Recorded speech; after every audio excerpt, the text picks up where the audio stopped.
ధైర్యం నీకుందా?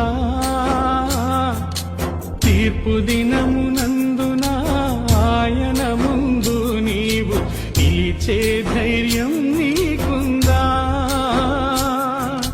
నిలిచే ధైర్యం నీకుందా?